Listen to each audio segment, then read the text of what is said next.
The rich man who had everything, but failed to see what truly mattered. There are stories that seem ancient, stories that were told centuries ago, but when we listen to them carefully, we discover something surprising. They are not only about the past, they are about us. They are about the life we are living today. This is one of those stories. It speaks about two men, two lives, two completely different destinies. One of them was very rich. He dressed in elegant clothes, fine fabrics that only a few people could afford. His house was large, bright, and always full of guests. The tables were always set. There was abundant food, fresh bread, fruit, meat, wine. Every day seemed like a celebration. People respected him. Many admired him. Some probably even envied him. From the outside, his life looked perfect. But very close to that house lived another man. His name was Lazarus. Lazarus had no house. He had no wealth. He did not even have health. His body was covered with sores. His strength was barely enough for him to stand. Every day he stayed near the rich man's house. He did not expect miracles. He did not dream of luxury. He had only one small wish, to eat the crumbs that fell from the rich man's table. Something so simple, a piece of bread, a leftover bite, something to calm the hunger. But many times even that did not come. The only ones who seemed to approach him were the dogs that came to lick his wounds. And here is where the strongest part of the story appears.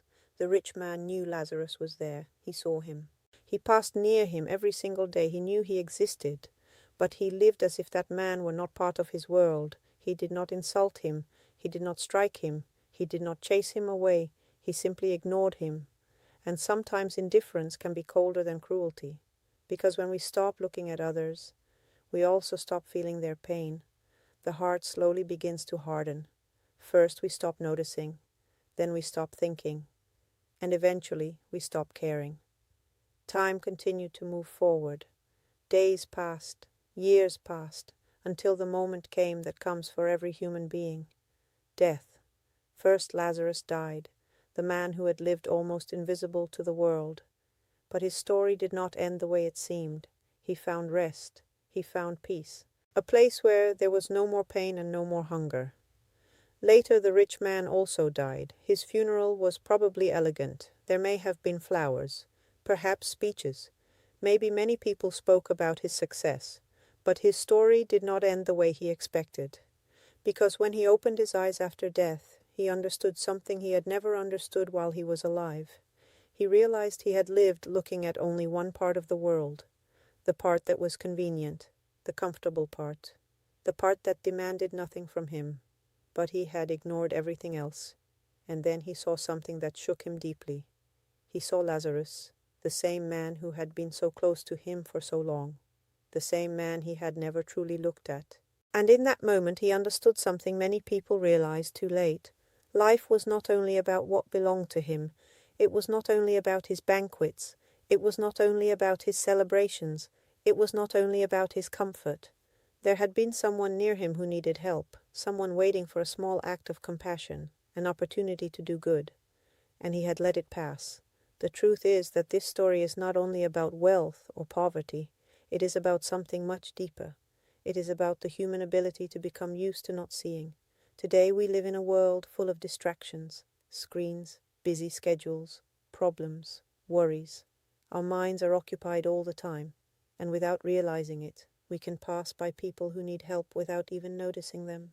Maybe someone who needs a kind word. Maybe someone who needs support. Maybe someone who simply needs to be heard. Because sometimes the greatest suffering a person feels is not hunger.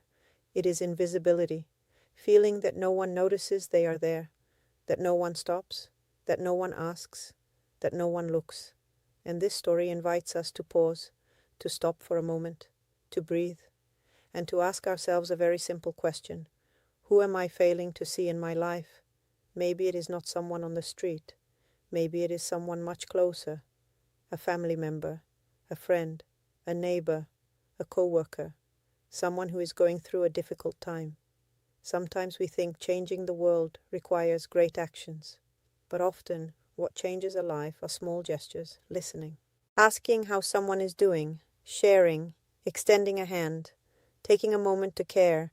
The story of the rich man and Lazarus is not meant to make us feel guilty. It is meant to wake us up, to remind us of something very important. We are still in time. We can still look. We can still choose compassion. We can still do something good for someone. Because at the end of life, when everything material disappears, something remains, the lives we touched, the good we did, the love we shared. And perhaps today you can make a small reflection in silence. May my heart never grow used to passing people by. May I never stop seeing others. May I never lose the ability to feel compassion, because sometimes the greatest wealth we can have in this life is a heart that still knows how to see others. And if this story touched your heart, share it with someone who might need to hear it too. If you enjoy reflections like this, messages that try to bring a little light into everyday life, I invite you to subscribe to this channel. Help me grow this beautiful community of messages for the soul and the heart.